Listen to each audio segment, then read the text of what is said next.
honored to be able to speak today on my concern about the issue of weapons in conflict areas, Ukraine for sure, and other areas of the world. I myself was in the U.S. military for 29 years. I retired as a colonel.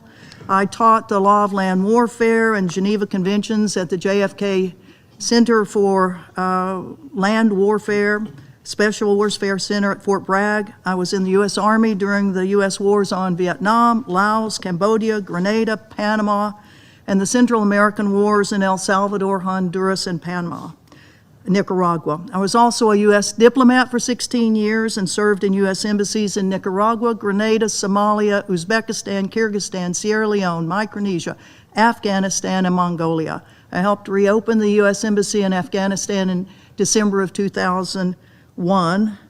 I was a part of the United Nations operation in Somalia in 1993 and 94. I was the head of the Justice Division for UNISOM for almost 6 months, where we tried to recreate the Somali police, judicial system, and prison system. 20 years ago, I resigned from the federal government in opposition to the war on Iraq. Since then, I've been working with groups around the world to say that war is not the answer, that we've got to use diplomacy, that we've got to stop killing people and work to control weapons. I recounted my history, the unfortunate familiarity in conflict areas in many regions of the world, and our challenge on reliance of many countries, including my own country, the United States, on military action instead of diplomacy to resolve disagreements and conflicts. As a retired colonel and a former diplomat, I speak on my own behalf, but as a concerned citizen who, as a taxpayer, pays for the weapons my country uses and sells to fuel wars that kill innocent civilians. And I thank very much the deputy to the High Representative for Disarmament Affairs for your noting, of course, that it's civilian casualties. It's the need that we have for protecting civilians in these conflict areas. There's no doubt that the weapons supplied into conflict areas have, to say generously, a detrimental effect on the prospect for settlement of these conflicts. In fact, the continued supply of weapons will prolong any conflict. So the important question, I think, for the Security Council is, how do you get the conflicts to end? Well, we know in this institution particularly, it is very well known within your halls, the process for getting to resolution of conflict is long, and many people are killed until there's an agreement for a ceasefire as a first step. Now, I'd just like to do a little history of how long these agreements may take us to get to where no more people are killed. The 3-year Korean War from 1950 to 1953, it took the discussions for ceasefiring began in 1951 and finally concluded after 575 meetings in 1953. But during that time, over 4 million Koreans, 500,000 Chinese, 35,000 U.S., and tens of thousands that were in the UN military command were killed. Right now, the United States is providing weapons in 2 conflicts, the Ukraine-Russia conflict and Israel-Gaza. I know much more about, because I'm an American citizen and watch this stuff, how much military equipment is being provided by my country.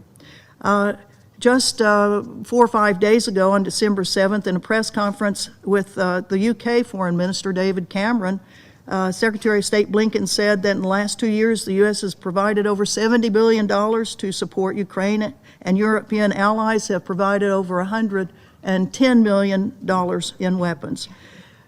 Blinken said, if you look at these investments that we've made in Ukraine's defense to deal with this aggression, 90% of the security assistance we provided has actually been spent here in the United States with our manufacturers, with our production, and that's produced more American jobs, more growth in our own economy. So this has been a win-win that we need to continue. Well, I would say to my Secretary of State, the win-win is not for the civilian in conflict areas, The win-win is for the military-industrial complex, really of all of our countries, and the politicians and retired government officials who are offered a senior position immediately after their retirements in these companies.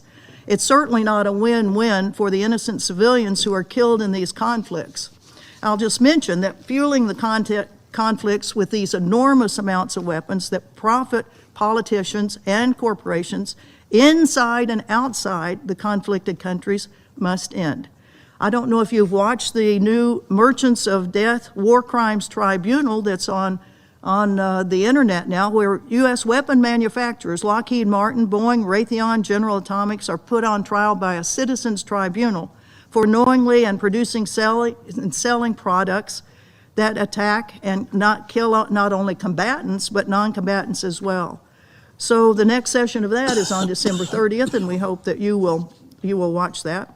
I'd also like to say on the whole issue of weapons and peace and trying to get the weapons of the world to stop killing innocent civilians, that when we do have peace talks, they must not be torpedoed. I mean, the United States of America is allegedly behind and I don't think allegedly, I think there's plenty of documentation. Former German Chancellor, the former German Chancellor has said that his efforts at trying to get peace on Ukraine and Russia were torpedoed by the United States, and the Israeli ex-Prime Minister Naftali Bennett said the same things. So we must be working for peace and not trying to undo it. I'll just mention at the very end of this, please, bear with me, the whole issue of civilian casualties, and you mentioned 10,000 in Ukraine, and it's horrible everywhere, but right now we have over 18,000 people that have been killed in 70 days in Gaza. It is a horrific thing that the United States is participating in protecting these acts that the Israeli government knows that are killing innocent civilians. This going after Hamas, okay, they're going after them, but they're killing over 18,000 people at this point, and it's continuing every day. I would certainly urge the United Nations to look very closely at that and continue the work to try to get a ceasefire, which my country on Friday vetoed here in this Security Council, which is a shame to all of us Americans. So I would definitely hope that we continue this. I wish the United Nations General Assembly for a vote on this. I'll just end with a short poem. It was written for kids in Gaza, but it could be written for kids in Ukraine, for anyone else. I write my name on my leg, Mama. Write my name on my leg, Mama. Use the black marker, the permanent marker, with the ink that doesn't bleed if it gets wet. Write my name on my leg, Mama, and on the legs of my brothers and sisters. This way we will belong together. This way we will be known as your children. Write my name on my leg, Mama. When the bomb hits our house, when the walls crush our skulls and bones, our legs will tell our story, how there was no place for us to run. On behalf of the people of the world that want to live in peace and safety, I say, stop the killings, ceasefires now, and all of these military operations, negotiate for disagreements instead of killing people. Thank you.